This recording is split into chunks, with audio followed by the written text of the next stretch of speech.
Tulsa King, 3. sezon 6. bölüm Bubbles, bir zamanlar büyük bir gangster olan diziye son birkaç bölümünün verdiği, kendi kendine verdiği zararı yavaş yavaş düzeltmeye ve onarbaja başlıyor. Dizi, bu sezonda hala dengeyi korumakta zorlansa da, çok fazla yardımcı karakter ve bir değil, iki ana kötü adam barındırsa da, Bubbles, 4. ve 5. bölümlerde ciddi şekilde eksik olan bir odak ve kesinliğe sahip.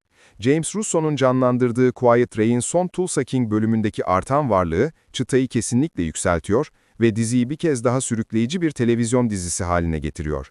Mitch ve Cleo'nun Bonnie ve Clyde dinamiği de bu sezon her zamankinden daha eğlenceli ve Mitch'in suçlar listesine bir de polis memuruna saldırma suçlaması ekleniyor. Body ve Grace arasında da kıvılcımlar çakıyor gibi görünüyor. Ve Cole Dunmire'ın psikopat babasının onayını alma arzusu tüm zamanların en yüksek seviyesine ulaşıyor. Bu sezonki gevşek hikaye anlatımı yaklaşımı Tulsa King'i hala pek yaramıyor. Mizah unsurları, diziyi neredeyse 1. sezondaki altın çağına geri döndüren Bubbles'ta daha etkili bir şekilde karşımıza çıkıyor. Yolculuklar ve telefon görüşmeleri içeren çeşitli araba sahneleri arasında, özel ajan Musso'nun henüz açıklanmayan nedenlerle Bevilacqua'yı gözaltında tuttuğunu ve tüm sezon boyunca kayıp olan Armand'ın fazla duygusal etki yaratmadan intihar ederek öldüğünün açıklandığını öğreniyoruz.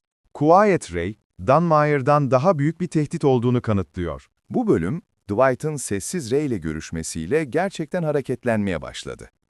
Gangster onur listesine girme ihtimali hakkında kahkahalar attıktan sonra, Ray ve Dwight birbirlerinin boğazına sarıldılar ve Cole ve yardakçısı onlara ateş etmeye başladı.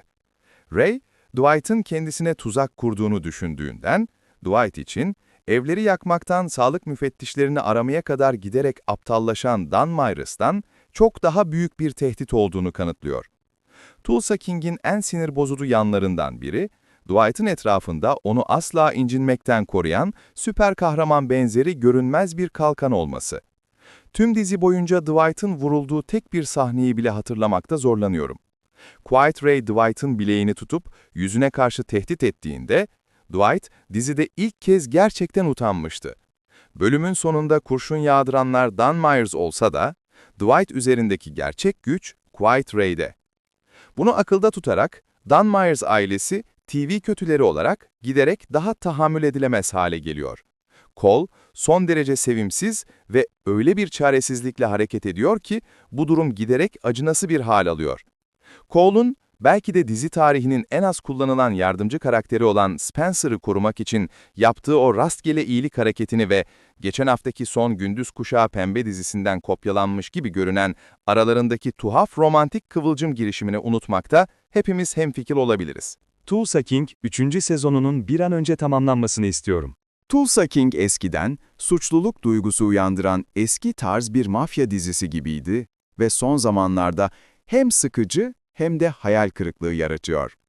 Quiet Ray, kritik anlarda müthiş bir kötü adam enerjisiyle ortaya çıkmasaydı, bu dizinin planlanan 4. sezonunun sonuna kadar devam edip edemeyeceğini sorgulamaya başlardım. Tulsa King 3. sezon 6. bölüm, en ilginç ve tanıdık karakterlere odaklandığı için doğru yola geri dönmeye başladı. Dizideki varlığı, şimdiye kadar en iyi ihtimalle kafa karıştırıcı olan Musso, neredeyse hiç görünmedi. 2. sezonda güçlü bir düşman olan, ancak 3. sezonda pek bir amacı olmayan Thrasher da aynı durumdaydı. 3. sezonda zaten 2 büyük kötü ve bir de sinir bozucu küçük bir kötü var. Tulsa King 3. sezonunun kalan 4 bölümü için en iyi senaryo, Dwight'la Quiet Ray arasındaki anlaşmazlığın, Dwight'ı daha önce hiç olmadığı kadar etkileyecek kadar ciddi boyutlara ulaşması olurdu. Dunmire ailesi, Dwight'ı tahtından indirmek için gereken güce sahip değil ve şu anda evde sıkışıp kalmış mızmız sineklerden başka bir şey değiller. Dwight, Montague Whiskey girişiminin hayatının en büyük fırsatı olduğunu defalarca söylemesiyle kendini bozuk plak gibi hissetmeye başlıyor. Quiet Ray gibi bir adam, Dwight'a gerçeklerle yüzleşmesini sağlayacak ve önceliklerini çok hızlı bir şekilde yeniden düzenleyecek mükemmel bir insan. Geçen sezon kızıyla ilişkisini yeniden canlandırmak için bu kadar çaba sarf ettikten sonra, 3. sezonda da kızı ortalıkta görünmüyor. Eğer bu dizi geçmiş sezonlardaki kadar zeki ise, Quiet Ray New York'a döner dönmez Dwight'ın kızı Tina'ya yönelecektir.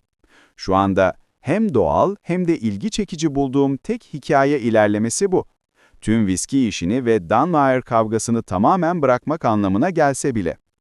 Bir bölüm daha yolculuk ve saçma araba sohbetleri yetmeyecek. Girecek haftaki Tulsa King bölümü bu Sheridan serisini ya kurtaracak ya da batıracak.